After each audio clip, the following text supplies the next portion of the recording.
Guys, ito tayo ngayon, magsisimula ng pagbablog. Ito nga pala yung aking bike, Phantom XC3. Yeah, pero ano na siya, upgraded na siya. Mga una, ayan, nagpalit ako ng fork. Nakikita nyo, Manito siya, machete. Tapos, nagpalit din ako ng disc brake. Aztec Technology, Shimano rin. Dalawa yan, harap likod. Nagpalit din ako ng brake, Fiore M60 100. Nagpalit din ako ng spoke. Pillar spoke yan. Yan, manipis lang siya, hindi sa ganun taba. Magaan. Nagpalit din tayo ng ring, weapon hammer. Pati yung gulong, pinalitan ko na rin, Rocket Ron, Swalbe. Ayan. Swalbe siya. Mataba siya. Ang maganda sa Swalbe is mauna talaga. 4 na taon na itong bike na to. Ayan, makikita nyo naman, mataba pa yung knobs. Ayan, mataba pa. So, kapal pa. Ayan. Pati sa likod, makapal pa rin yan. Makita nyo mamaya. So, ayan. Ayan siya. Tapos dito, ayan, nagpalit na rin ako ng crank Jore. 2x ako, 2x siya. Kasi may edad na tayo, so pag paahon, nahirapan ako, may choice pa rin ako. 2x. Ito nga palang aking pedal is Light Pro Quick Release. Kaya ako nagganyan, iwas nakaw yan, kaibigan, mga kabikers, iwas nakaw. So natatanggal yan. So, ugutin ko lang yung dilaw na yon, lock na yon. Tapos, itutulak ko lang yung nakikita nyo itim na yan, itutulak ko lang papunta doon, matatanggal na siya. So, iwas nakaw siya. Siyempre, pag nakaparada, walang pedal, hindi niya mapipidal, bubuhatin niya. So, mahirapan siya. So, ito, naglagay din ako ng alarm, bike alarm, ayan. Sa Shopee mo lang din mabibili, mura lang naman yan, at least. Gumasos ka na ng alarm kaysa naman mawala yung bike mo, di ba? At least may alarm yan. Tsaka maganda sa alarm na yan, wala dyan yung on-off niya. Wala rin doon sa malibela, wala. So, remote siya, remote. So, yung remote niya nasa iyo. So, tutulog siya. Pag nag-alarm siya, hindi siya titigil hanggang hindi mo pinipindot sa remote. Tapos, bumili rin ako ng bike stand. Ayan. Hindi siya yung nakakabit doon sa yung mga dati nating nakikita nakakabit dito, di ba? So ito hindi. Sinasabit siya doon. Ayan, yun ang sabitan niya. So may butas to, may magnet din. Ayan, dito sa tinusok-sok sa butas na yan. So may magnet din yan para kung sakaling itaas mo yung gulong mo, hindi siya malalaglag. So may magnet siya. Tapos bumili rin ako ng battle cage, Camelback. Ayan, medyo mahal nga lang yan kasi yan isolated ice, podium ice.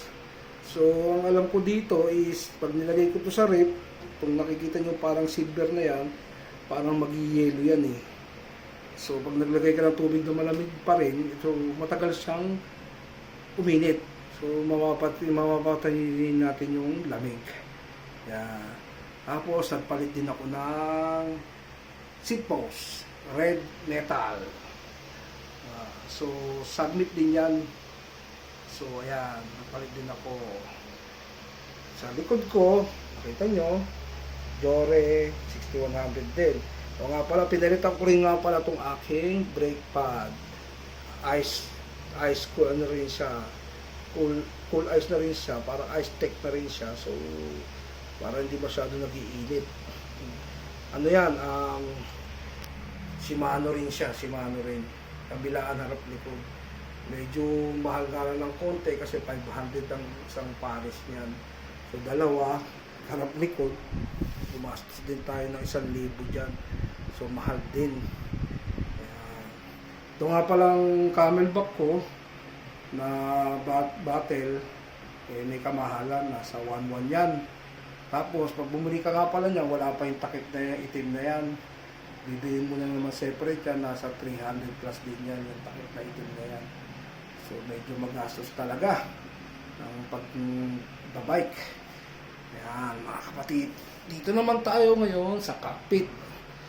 Itong aking stem, makikita mo, kakaiba siya. Red shift. Ayan, red shift siya, red shift. Ayan ang kanyang itsura. Ayan. Ayan ang itsura niya. Tapos, para kahit wala kang relo, yung pinaka-head ano ko, nilagyan ko ng relo sa ibabaw. Ayan, nakikita nyo naman, umaandar. Para dyan na lang ako titikin kung sakaling gusto ko malaman yung relo. Kita kagad. Ano yan? Luminous. So, sa gabi, kita pa rin siya. Tapos, bumili tayo ng cellphone holder. Heroic. Ayan, maganda siya kasi naiikot siya ng ayan, umiikot siya. So, pwedeng itayo mo yung cellphone o nakahiga. Depende sa'yo kung anong gusto mo. So, ito, mura lang to. Nasa 250 lang to eh. Tapos, ito, busina. Busina yan. Kung makapapansin nyo, ito yung kanyang busina. Malakas din naman. Testingin natin. Sound check. Sabi nga nila, sound check. Ayan, yan ang tunog niya. Ayan. Ayan. Kasi ito yung Jore 6100 na brake. Tapos, bumili rin tayo ng head light. Rock Bros yan, mga kabikers. Rock Bros. Ayan. Malakas siya kasi 1000 lumens siya eh. Ayan, Rock Bros. Ayan. Kung mapapansin mo, ayan, subukan natin ha. Patayin natin yung ilaw para makita nyo mga kabikers kung gano'n sa kalakas. Ayan, patay siya, madilim. Ayan, ito siya. Ayan, yan yung unang ilaw niya. Pangalawa at pangatlo. So kung titingnan mo, ayan, lalayo natin para makita nyo. Ayan, ganyan siya, kalakas. Ganyan siya kalakas. Ayan, ganyan siya kalakas mga kabikers. Pipiditin mo lang ito ng matagal para mamatay. Tapos bumili rin tayo ng cat eye. Cat eye quick. Ayan, speedometer. Remote ano siya, wireless, nandun yung ano niya sa gulong. Pero di baterya siya, hindi siya rechargeable. Okay naman, kaya lang downside niya, dahil ayoko naman magsinungaling sa inyo mga kaibigan. Ang downside dito, minsan talaga hindi siya tumatakbo, nakasiro lang siya. Kahit na tumatakbo ka, nakasiro lang siya. Pero in the long run, bigla na lang siyang tatakbo. Yun, mababasa niya na yung speed mo. Pero minsan yun ang downside na nararanasan ko sa kanya. Yung mga ganyan. Yan. Yan, ang shifter ko sa unahan, ayan, Jore din. 11 speed nga pala ako, mga kabikers, 2x11. Yan. Ito yung sa likod. Sa likod, sa unahan, wala nang wala nang indicator, yun. Dalawa lang. Pero dito sa likod, may indicator siya. Yan. Yan mga kabikers. Ang aking handle grip is Rock Bros din. Yan, Rock Bros. Yan. Ito nga pala yung unahan ng stem. Kung gusto nyo makita, yan ang unahan niya. Yan. Malapad siya. Malapad. Malapad. Maganda. Excuse me. Tapos nagpalit nga pala ako ng hub. Enduro. Malaki. Talagang pambaragan. Ayan, pambaragan siya. Ang 6-4 straighted din siya. So kung ano yung naririnig nyo sa iba, na 6-4 straighted, ganun din. Pero ang spring kasi nito, hindi ganun katigas. So hindi siya ganun kalakas. Matining. Matining siya mga kabikers. Tapos nagpalit ako ng DDK na silya. Ayan, saddle. Ayan ang saddle ko, DDK. DDK siya, mga kabikers. Tapos, bumili rin ako ng pambomba. Ayan, kung mapapansin mo, Rock Bros na naman. May engage siya doon. Tapos, dual siya. Pwede siyang shredder valve, pwede siyang shredder, tsaka ang tawag natin doon. Yun na nga. Comment nyo na lang kung ano yung tawag doon. Tapos, itong makikita mo ng pula na to, kung napasobra ka ng hangin, pipindutin mo lang siya para mabawasan habang nakasaksak yung dulo nito sa valve nyo. Ayan. Ayan, naka-jory din tayo sa unahan at likod na shifter. Ayan, jory. Shimano Jory pa rin. Ayan. Tapos yung aking kadena, kung mapapansin nyo, kulay gold. Tapos may mga butas, kung mapapansin nyo, kasi SL siya. KMC to. KMC Super Light. SL, Super Light, kung tawagin nila. Medyo may kamahalan yan, nasa 3 mahigit yan eh. Yung kadena na yan. Medyo may kamahalan nga lang talaga. Tapos, yung aking shifter, siyempre, Diore. Yan, Diore din. Meron sa clutch. Yan. Meron sa clutch dito. Yan, clutch. Tapos, ang aking cogs is Diore pa rin, siyempre. Hindi ko lang mapakita sa inyo kasi nakatakip na, nakakabit. Pero Diore yan, 11 speed, 1142.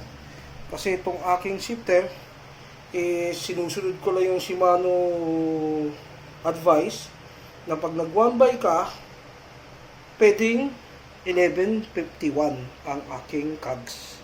Pero pag nag 2x ka, katulad ko 2x ako, ayan, 2x, is 1142 lang. Kasi sisirain niya to. Sisirain niya. So, mas maganda na yung sumusunod tayo sa advice ng Shimano, ng manufacturer, kasi sila itong mas nakakaalam kung ano ang maganda sa ginawa nila sa kanilang product. Kasi mahirap. Tapos nga pala, nung nag-a-adjust ako, kasi minsan nagtotono ako, ito, hindi ganito ang bolt nito. Ito. Screw. Yung cross screw. Kakaganong ko, mahigpit, na bibilog. So, bumili ako ng stainless na alingkina siya. Ayan. Kung mapapansin nyo, alingkina siya. Hindi na sa screw. Pero alam ko sa mga mamahalin niya talaga, sa mga SLX, Jory XT, ano na yung XTR, is ganito na rin kanilang bolt. Ganito na rin. Pati nga pala yung unahan niya, pinalitan ko. Ginawa ko na rin siyang alingki. Para hindi na, na bibilog. Tapos bumili ako ng to. Mura lang naman to. Ito kasi natatanggal lang to. Niikot lang siya. Nangigit. Kasi ang nangyari kasi, ting magtotono ako, siyempre, di ba, tinatanggal ko. Okay, nagme-maintenance ako. Inihila ko lahat yan. Tapos nilalagyan ko ng WD-40 tong hose para dumulas uli. Maintenance niya. Pinuputol ko ng pinuputol. So, umiiksi na umiiksi.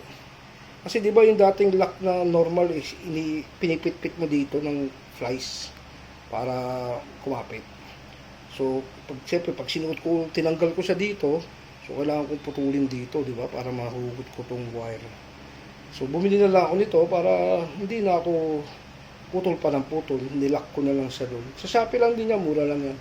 So, mga ka-bikers, mura lang yan. Yun ang ma-advise ko sa inyo para hindi kayo putol ng putol sa mga cable nyo. Alam mo kung kayo mismo gumagawa ng bike nyo, ng maintenance, nakatulad ko, is hindi kayo putol ng putol. Kasi liliit na liliit.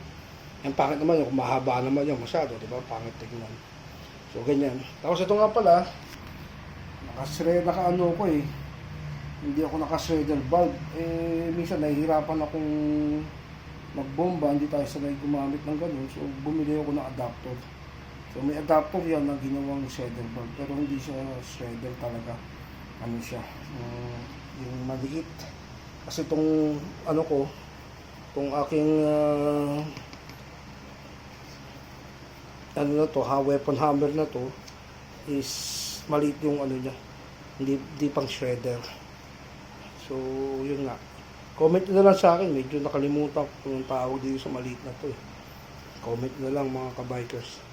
Yun lang may advice ko sa inyo na pag kayo bumibili o nagpapalit ng RD o ng FD, hindi yung basta malaki, maporma, maganda, sige, salpak. Kaya minsan nagkakaroon kayo ng problema, di ba? Minsan tumatalon, bumabalik, di ba? Nasa taas na, sa pinakamataas, tapos biglang pak, so tatalon sa dito, tatalon doon. Kasi nga, hindi tama yung recommendation ng Shimano sa ginawa nyo.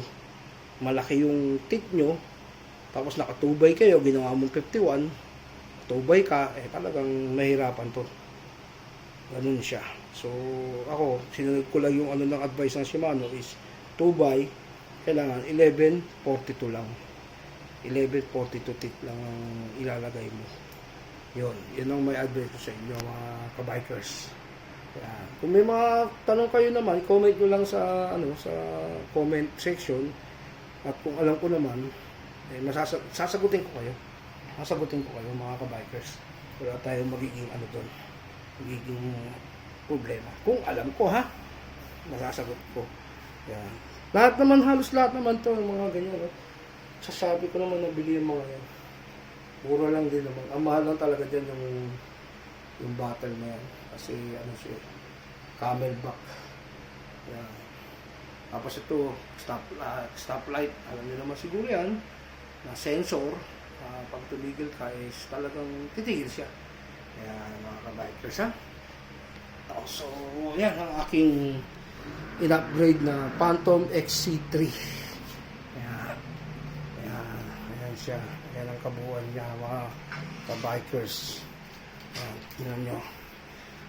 Isa na kayo, nasa kwarto lang tayo ng maliit. Kaya may nakikita kayong mga ibang unan dyan. Dahil wala naman ako malaking bahay. Ayan siya. Ayan ang kabuuan niya. Ayan. So mga kabikers, kung may mga tanong na lang kayo, comment na lang down below. Pakipollow na lang, subscribe sa aking channel para makapagbuo pa tayo ng bagong bisikleta. Tapos kung sakaling asenso tayo sa pagiging vlogger, huwag kayo mag-alala mga kabikers. Alam ng Diyos, tutulungan ko kayo na buuin na maggagawa ko ng isang bagay na makakatulong din sa ating mga kabikers. Yan may papangako ko sa iyo, saksi ko ang Diyos. Tutulong tayo sa mga mahihirap. Kaya yan ang pangako ko sa Kanya. Ayan mga kabikers ingat na lang kayo sa pag-bike and God bless you all. See you.